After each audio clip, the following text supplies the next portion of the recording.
Cody Johnson has asked a few times, I think a few others as well. Do we know anything about Devon Campbell? So he's still between Oklahoma and Texas. Texas has had the lead for quite some time.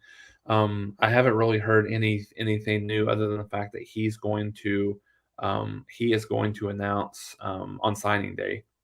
So next week is when we'll hear when we'll hear about Campbell. So uh, I think Texas still probably has a little bit of an edge still for Campbell, but wouldn't be surprised if Oklahoma gets in there, just because of the fact that I think he himself is really kind of pro Oklahoma, but I think some of his family seem to be a little bit more pro Texas, and I think Oklahoma's got probably 7 or 8 guys that they're still guys that they're talking to, interested in adding for this 2022 cycle.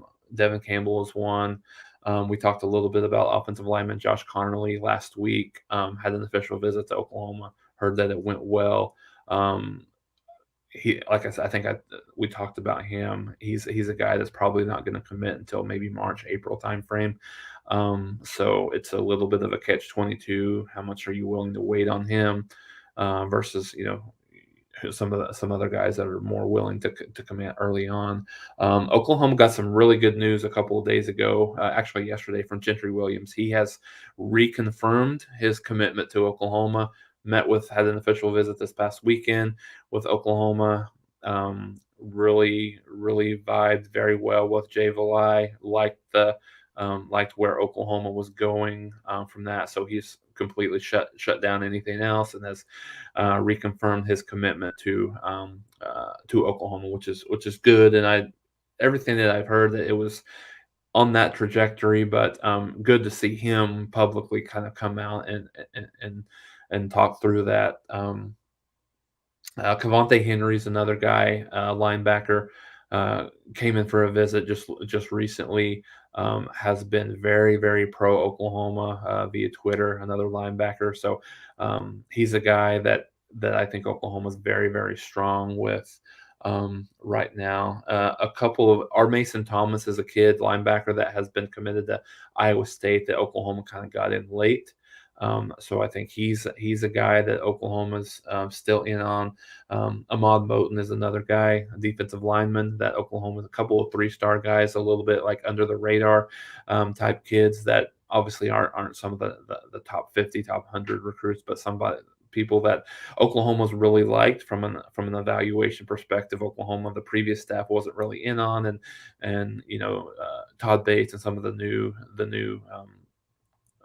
regime there from a coaching perspective is there. And then a couple of other guys. Grayson Halton is a guy that it was really kind of rumored that he may pull the trigger and commit to Oklahoma, defensive lineman guy. He's taking another he talked to Dan Lanning a couple of days ago. He's actually taking another visit to Oregon this next weekend, but he'll be making his commitment here next week as well on National Signing Day. And then Jamarion Hurt is a wide receiver, a 3-star guy who Oklahoma's also in on. So I think that's about 7 or 8 guys that Oklahoma that I've mentioned. Oklahoma has 10 transfer portal guys that they're in. So when you talk about the 17 commitments already, plus those 10 portal guys, they're getting to the point where where they're maybe not completely full, but they're being a little bit more choosy on who they offer, who they go after, because I think I mentioned this a couple of times that Oklahoma's probably in the neighborhood of adding between portal and other 30 to 35 guys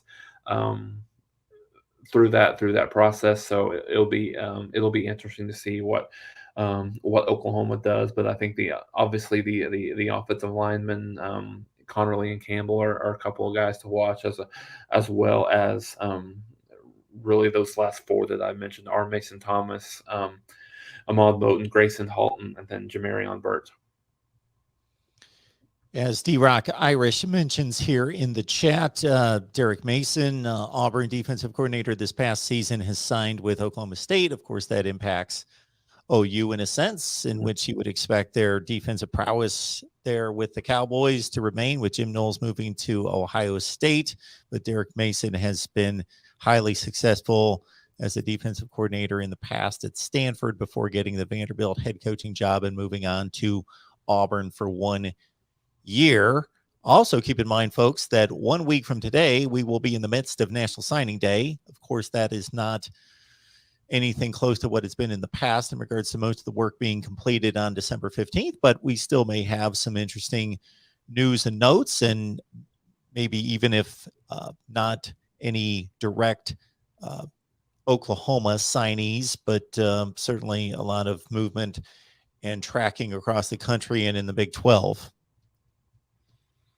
Yeah, absolutely. I mean, Oklahoma they'll have a few. The extent of how many I don't know, but Oklahoma will have a few. And then, and to your last point, that's a great get for Oklahoma State. Jim Knowles has done a tremendous job in turning that defense around at Oklahoma State over the last couple of years. Obviously, by Ohio State coming and pulling him out, I think the challenge for Mason is going to be Oklahoma State has had a bit of a mass exodus on the defensive side of the ball in terms of transfers and graduation and early enrollees into the draft. So it's not a complete rebuild, but I think it pains a lot of people to hear that around here.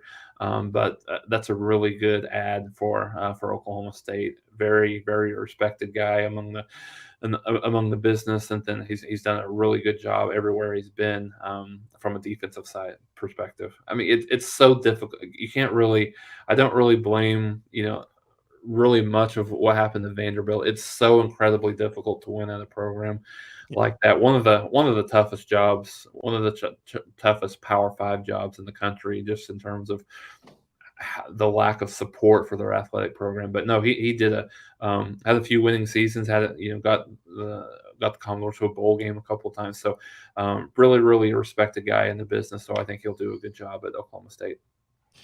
I am stunned and shocked that we have Texas and Oklahoma fans fighting in the live chat. That just never happens. No, not at all.